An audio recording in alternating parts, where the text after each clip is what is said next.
je m'appelle Solange Raby et je voudrais vous partager mon témoignage personnel. Il y a 7 ans, en 2012, on m'a découvert un cancer du sein. Et donc, c'était au mois de janvier. Après plusieurs mois d'hésitation, finalement, il a été décidé d'enlever ce sein. Donc, on a fait une ablation totale, ce qu'on appelle une mastectomie.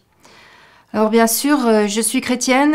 On a prié pour la guérison, on a prié pour ne pas passer par l'opération, mais c'est quand même arrivé. Et c'est vrai que j'avais des cas aussi de cancers familiaux, donc c'était compliqué à vivre. Mais on a pris l'option de l'ablation en se disant ensuite on sera tranquille et on règle le problème. Sauf que les choses ne se sont pas passées tout à fait comme prévu.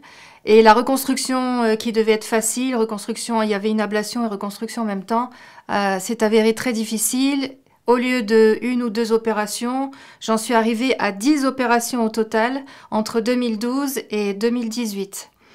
J'ai frôlé la mort au cours d'une des opérations. J'ai fait un arrêt respiratoire, je me suis retrouvée dans le coma, j'étais dans un état critique.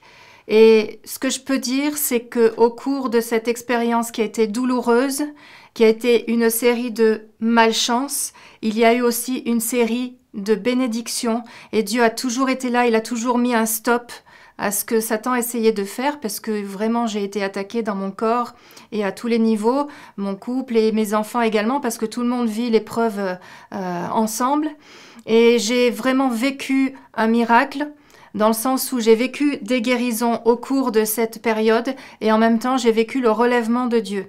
La prière des proches et de l'Église a été vraiment très importante, et je suis vraiment heureuse parce que je suis là. Aujourd'hui, le médecin traitant qui me suit me dit « Solange, tu es un miracle ambulant, tu ne devrais pas être là, mais je suis là, et je sais que si je suis là, c'est parce que Dieu a été là. » Et je raconte cette histoire dans ce livre qui s'appelle « La vie, c'est plus qu'un sein », qui est vraiment un livre qui s'adresse à tout le monde, aux croyants comme aux non-croyants, et qu'on peut offrir pour vraiment avoir des discussions avec ceux qu'on aime. Alors, j'ai réfléchi au sens de l'épreuve, au sens de la maladie. Quand la maladie frappe, que faire ? L'épreuve, tout le monde traverse des épreuves. L'épreuve, elle est multiforme. Ça peut être la maladie, le deuil, le divorce, des problèmes financiers. Ça peut être toutes sortes de choses. Et lorsqu'on se trouve dans une épreuve, dans la maladie, on cherche un sens. La quête de sens, c'est chez tout le monde, qu'on soit croyant, incroyant, athée, chrétien, musulman, juif, agnostique, existentialiste, matérialiste, tout ce que vous voulez. Tous ceux qui passent par de la maladie cherchent un sens. Moi, j'ai croisé toutes sortes de gens dans les hôpitaux au cours de mes opérations, et on avait des discussions. On arrivait toujours à parler spirituel, même avec des gens qui avaient abandonné toute idée de spirituel. Et un proverbe tibétain qui nous dit « La maladie est un avertissement qui nous ramène à l'essentiel ». Et c'est vrai. Alors, quand on est croyant, quand on est chrétien, on se pose des questions, peut-être même quand on n'est pas croyant, pourquoi la maladie ? Est-ce qu'il y a des réponses à ça ? Est-ce que la Bible parle de ça ? Quelle réponse dans l'épreuve ? Que puis-je trouver dans ma foi ? Comment est-ce que ma foi peut m'aider ? Est-ce que la maladie est une punition ? Est-ce que c'est Dieu qui l'envoie ? Est-ce que c'est le diable ? Est-ce que je vais m'en sortir ? Comment est-ce que je peux m'en sortir ? Est-ce que Dieu guérit ? Comment Dieu guérit ? Et la mort ? Et c'est un sujet profondément douloureux qui parfois est une source de division dans le corps de Christ. Il faut dire qu'il y a des familles, des églises qui parfois se divisent sur ces sujets-là, et certains croient à la guérison, d'autres pas. Et sur ceux qui croient à la guérison, eh bien, ils ne comprennent pas toujours pourquoi la guérison n'arrive pas exactement au moment où ils le veulent. On a parfois donné des jugements sur les gens qui passaient par la maladie en disant voilà, s'il passe par la maladie, c'est qu'il a tel problème dans sa vie.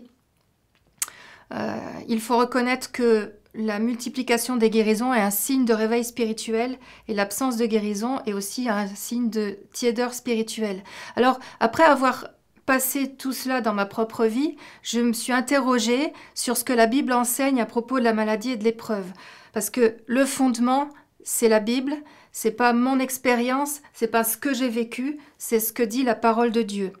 Et il est vrai que on pourrait diviser cette réponse en 4 points. J'ai réussi à diviser cette réponse en 4 points en parlant de la racine de l'épreuve, d'où vient l'épreuve, toujours dans la Bible. Ensuite, le remède dans l'épreuve, et puis la restauration dans l'épreuve, et enfin la révélation dans l'épreuve.